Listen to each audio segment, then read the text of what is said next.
The UK is set to leave the European Union within little more than a month, after a stunning landslide victory for Boris Johnson's Conservatives in a general election fought on his promise to get Brexit done.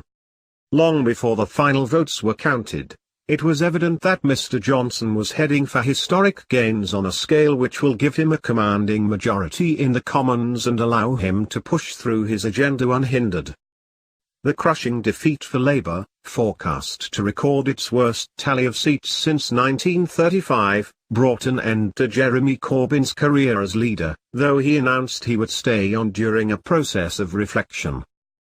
And Liberal Democrat leader Jo Swinson paid with her seat for a misjudged campaign based on a promise to revoke the Brexit referendum result and present her as a candidate for Prime Minister, losing to the SNP by a margin of just 149 votes. With the bulk of seats declared, a BBC projection put Mr. Johnson on track to secure 365 Conservative MPs to Labour's 203, the SNP's 48.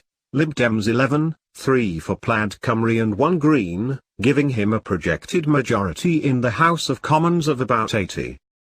Despite the Tories' domination of the Commons, it is believed that more voters cast their ballots for parties offering a second Brexit referendum than those promising to take the UK out of the EU without a final say vote.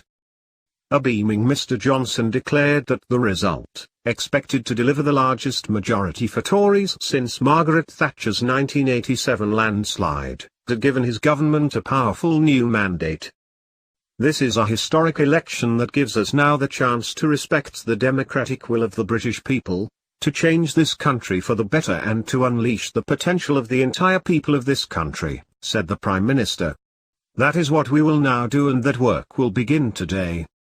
In an indication that he may be planning to tack to the centre now he is no longer reliant on the votes of the hardline European Research Group or the DUP, he stressed that he will lead a one-nation Conservative administration and repeated pledges to pump money into the NHS, increase nursing numbers by 50,000 and recruit 20,000 police.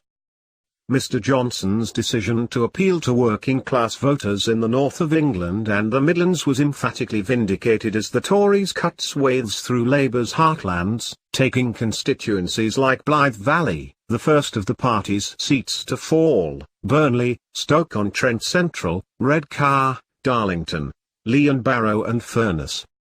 Tony Blair's old constituency of Sedgefield fell to the Conservatives, as did Tom Watson's West Bromwich East and the Durham North West seat of rising star Laura Pidcock, seen by some as a possible successor to Corbyn. And the totemic seat of Workington, home of white working-class Brexit voting, rugby league-watching Workington man, went Tory after a century of almost unbroken Labour rule. Tories gained 6 seats in Wales from Mr. Corbyn's party.